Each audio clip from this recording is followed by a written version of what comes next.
Welcome back to a quick chat in the Cadillac. My name is SG. I like to explore the simplicity of complexity. So if you don't know, this is my show where I break it down for you both real and quick. Today I got another story. I have another story for y'all, okay, about the sensei and the young bull, but it needs a little context. So let me break it down.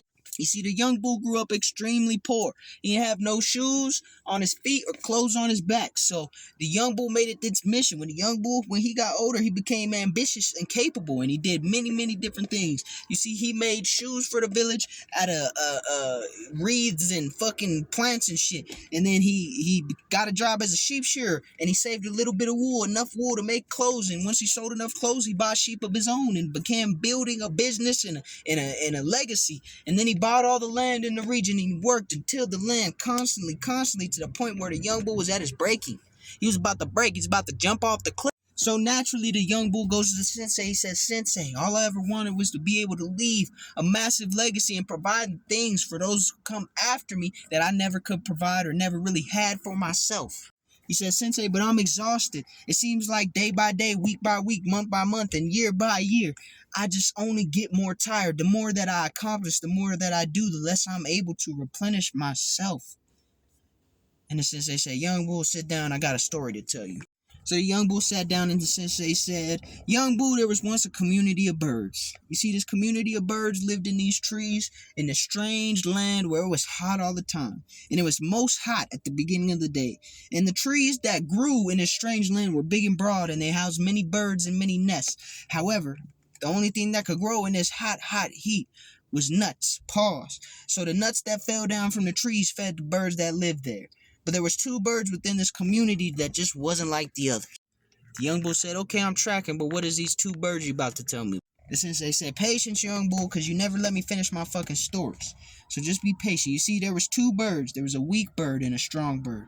Now, the weak bird was commonly referred to as psychotic because this weak bird would go out at the butt crack of dawn because the weak bird didn't like having all the tree nuts around. So he thought it was pointless to eat the tree nuts. They didn't taste good. He wanted worms. So at the butt crack of dawn, he'd go out and search the dry, hard, compact dirt for worms. And every day he came back a little bit weaker. Every day there was no worms to be found, and the weak bird began to become sickly and starving. It looked like a bag of bird bones, and the rest of the community watched in awe at this bird try to do some shit that ain't never been done and wouldn't have no business being done if the bird would just be happy where it's at.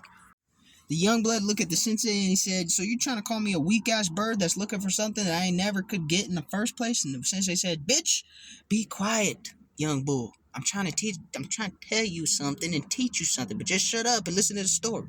Sensei said there was another bird, and they called this bird the big bad bird. This was the strong bird. See, the bird was born strong because the bird grew up in a better nest than all the other birds, and the bird decided because it was big and strong, it didn't have to forage for the nuts from the trees. All it had to do was go to all the other birds' nests and take the nuts because the other birds couldn't stop him because he was the biggest, baddest, strongest bird.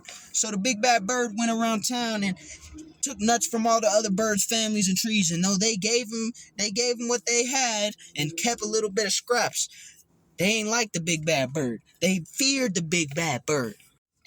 So the young bull looks at the sensei and says, "So basically what you're telling me, if I want to get what I want for myself, what I want to leave behind, I got to take from and hurt others? I got to take from the community and hurt others? Damn, it's dark, but I guess that's one way to do it, sensei." The sensei said, "Oh my god, if you don't let me finish another story, I'm gonna make you do wall sits till your motherfucking legs fall off. Please shut the fuck up and listen to the story, young blood." So the sensei said, "One day in this bird land with all the trees and the dry hard ground, something changed. The climate shift. Things went from normal and predictable to drastically different. It became an issue. The climate shifted literally to the point where it rained, sleet, and hailed every day. Every single day. The only time of day that it didn't rain, sleet, and hail was the butt crack of dawn.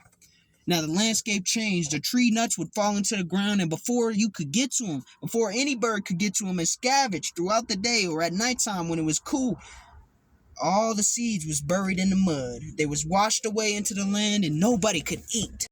He said the big bad bird got sickly. The big bad bird had never faced no adversity. It was just throwing its weight around and stealing nuts from all the birds in the community. So the big bad bird got sickly and cold. It didn't know how to handle the adversity, not its body nor its mind, and eventually the big bad bird just died. alone, and weak. So the young blood looked at the sensei and said, okay, so what happened to the weak bird? The sensei said, good question, but please shut up, I'm trying to tell you. The sensei said the weak bird still went out at the butt crack of dawn, but only now, because it had been raining all night. The rhythm of the rain brought all the worms up out the ground, and the weak worm was ecstatic. It gorged itself. Every morning it got up at the butt crack of dawn, and because it had trained for adversity, it had conditioned itself for extreme conditions and isolation and being at a position where nobody believed in what it was doing, but it still went out and did it. The big bird, the weak bird turned into the big bad bird because it went out and gorged itself. It got greedy. It said it's the only one that deserved to eat the worms because everyone else never believed they'd be there in the first place. And eventually, even the weak bird got big, bad, and strong, and every day it ate. And all the other birds just had to pick up the scraps of what the weak bird couldn't have, left behind or couldn't finish or chose that it was rotten or, wasn't worthy of the big, bad bird, the new big, bad bird. Except here's the thing, young blood. Young blood said, here's the thing. It sounds like the weak bird did exactly what the fuck it's supposed to do. It had faith, the climate shifted, and now it has the abundance. See, I knew you was going to get me right, Sensei. Thank you for the story. Sensei said, shut the fuck up. The story's not over. So the sensei said, you see, the weak bird became the big bad bird, but still suffered from the same problem. Because the weak bird had always been isolated. The weak bird thought it was smarter than everybody else and went out in the morning and trained for extreme conditions and harsh lifestyle. But when it finally had everything it wanted, the weak bird was still alone. And the weak bird fell into a depression. And even though it was now the big bad bird on the block, it didn't have no admiration, didn't have no respect. Because despite being conditioned and having the correct solution, the weak bird was greedy and selfish, because the weak bird felt that because they had to do everything alone, no one else deserved to enjoy the bounty. No one else deserved to have the fruits of their labor rewarded. And so the weak bird died of depression, cold and alone.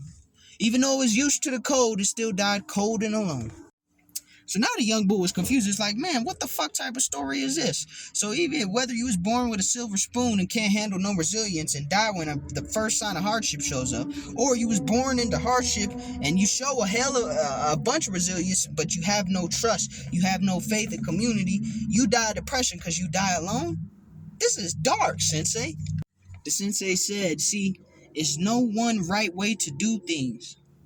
Because the only birds that survive in the story is the birds that was trying to do the best they could. The birds that was trying to balance between the rain and the sleet and the hail and the dry, compact ground and the hot, hot heat of the sun. The only birds that survived, the only birds that had anything of value was the birds who had each other. And neither the big bad bird nor the weak bird never had nobody but themselves because they were selfish. So the young blood looked at the sensei and he said, Sensei, this shit is crazy, but I think I know what you're trying to say. Sensei said, good. Now take your ass on home and apply what you learned. So the young blood returned back home to the village. And even though the young blood had all this abundance, he stopped thinking about so much, what can I do for me? And began thinking about what can I do for the village? What can I contribute to my community so that the only thing I have at the end of the day is not what I brought or what I didn't bring?